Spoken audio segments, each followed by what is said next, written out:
nerve scan.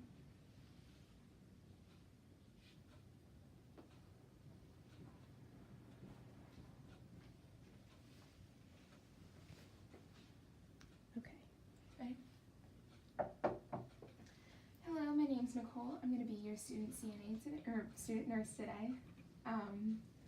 What is your name and date of birth? All right. Before I get started, I'm going to pull the curtains for privacy. I'm going to wash my hands, gather my supplies. On a scale of 1 to 10, how would you rate your pain? A 2. All right, that's fine. Can you tell me where we are? The hospital.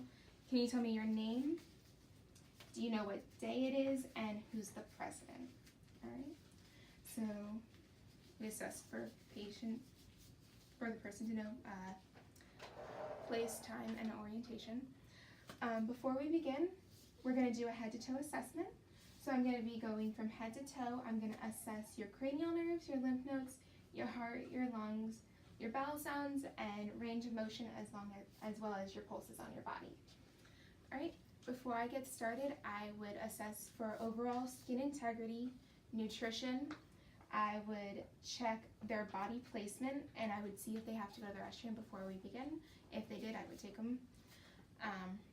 We would do all of the vital signs. Usually I would have a pulse oximeter. I do not have it with me, but the normal value would be 92 to 100. Temperature would be 98.6 to 100.3. Pulse, anywhere between 60 to 100. Respirations, 12 to 20. And then,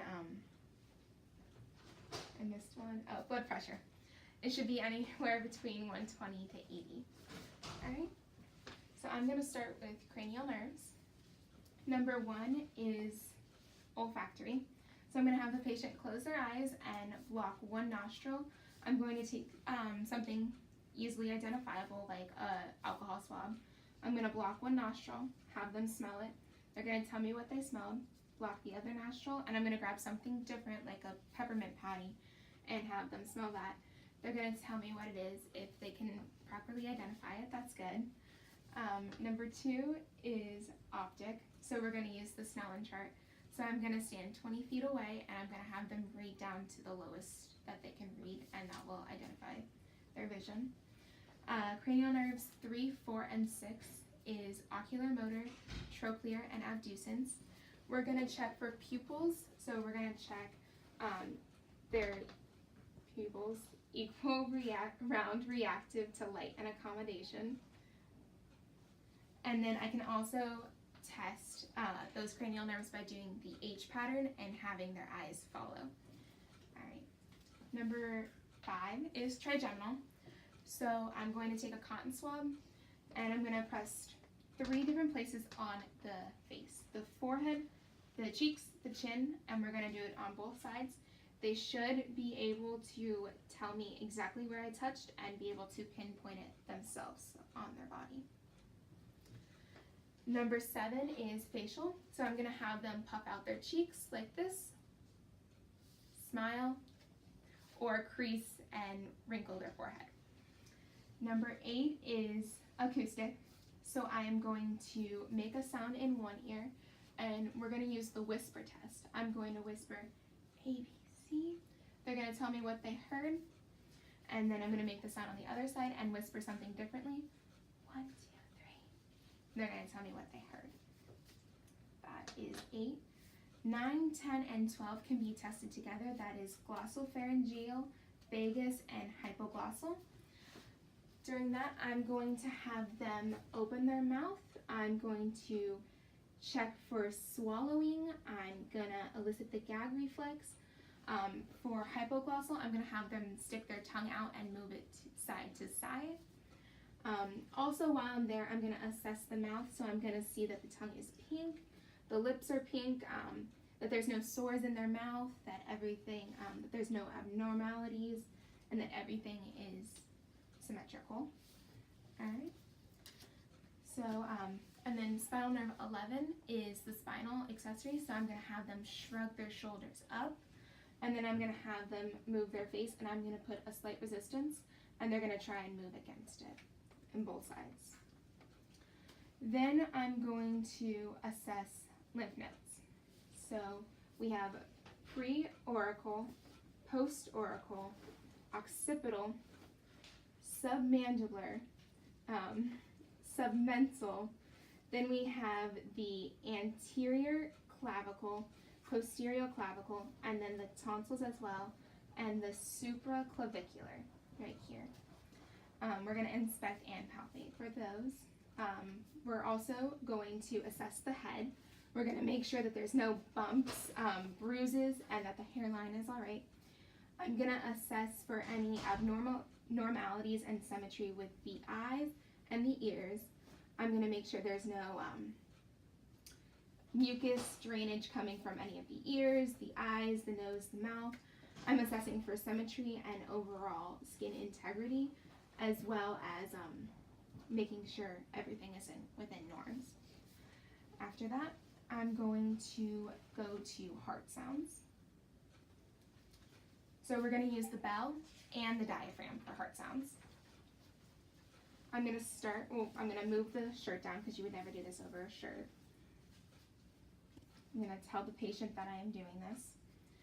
We're going to start with aortic at the second intercostal space on the right side. We're going to move to aortic, or not aortic. Aortic is the second on the right side. Pulmonary is second intercostal space on the left side. Third is Erb's point. It's the third intercostal space on the left side. Fourth is tricuspid fourth is the fourth intercostal space, and it's tricuspid. Mitral is the fifth intercostal space, mid-clavicular line. And while I'm there, I'm also going to take apical pulse for about a minute. And then I'm going to switch and use the other side.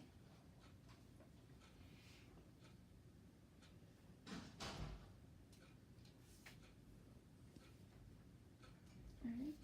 And while I'm here, I'm also going to listen to the lung sounds, but before I do that, I'm going to check carotid artery. So I'm going to have them turn their head to the side, hold their breath for 2 to 5 seconds, and I'm going to put my stethoscope here to listen. And then I'm going to get here. Alright. So now I'm going to move to lung volumes and lung sounds. We're going to start and go in 8 points.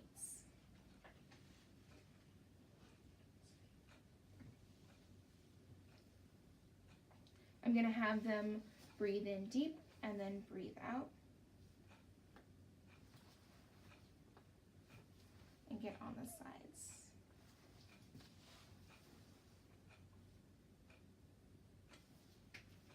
Okay.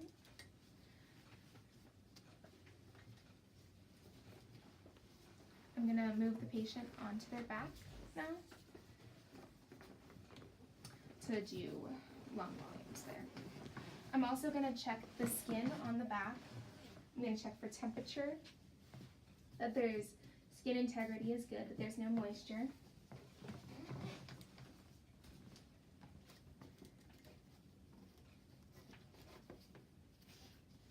And then I'm going to have them take a deep breath.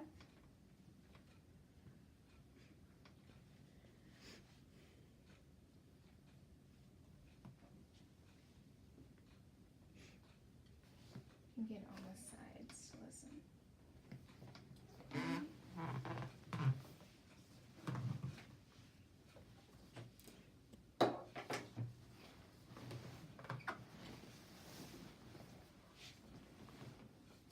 After that, I'm going to move on to the arms.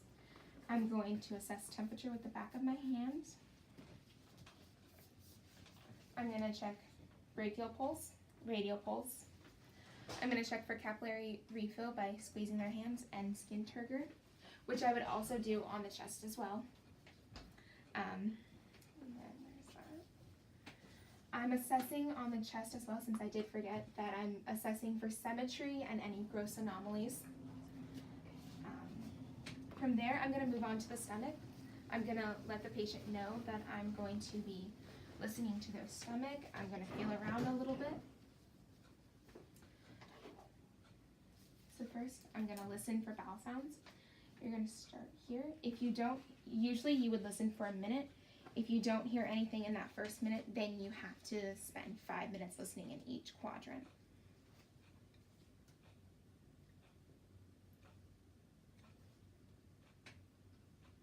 All right.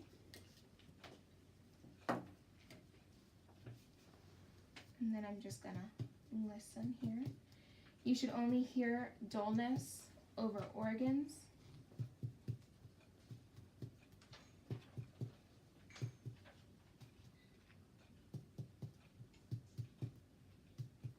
And then I'm gonna lightly feel around the abdomen. I'm checking to make sure the stomach isn't distended, if there's any pain when I press anywhere. I'm also looking for any abnormalities and that everything is in normal range. All right. From there, I'm gonna move on to the groin. I'm gonna assess skin integrity. I'm going to check if there are any drainage tubes, any Foley's in, the skin integrity, temperature as well. And then I'm going to get femoral pulse, which should be right around here. From there, I'm going to move to the legs. Also assess skin integrity, test temperature. I'm going to get trapezial, the tibialis anterior or posterior tibialis, I'm sorry. And then I'm also going to get the pulse here. This is tibialis dorsus. We're going to check their range of motion. So I'm going to have them push up, flex their foot, and try and point their foot, and they're going to have pressure against me. And now they're going to try and bring their foot up. We're also going to check with the knees, if they can bend the knee, if they can bring it up. Right.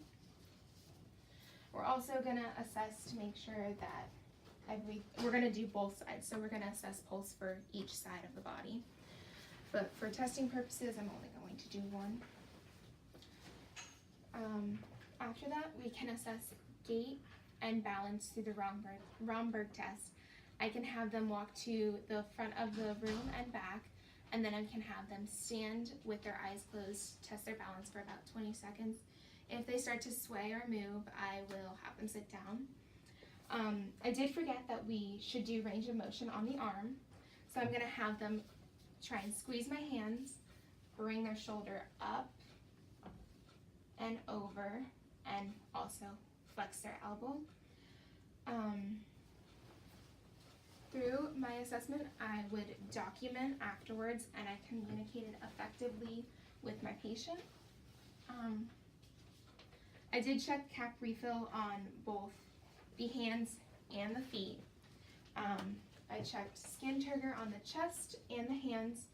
I can also check it on the feet as well. It's not needed, but you can. That concludes my skills assessment.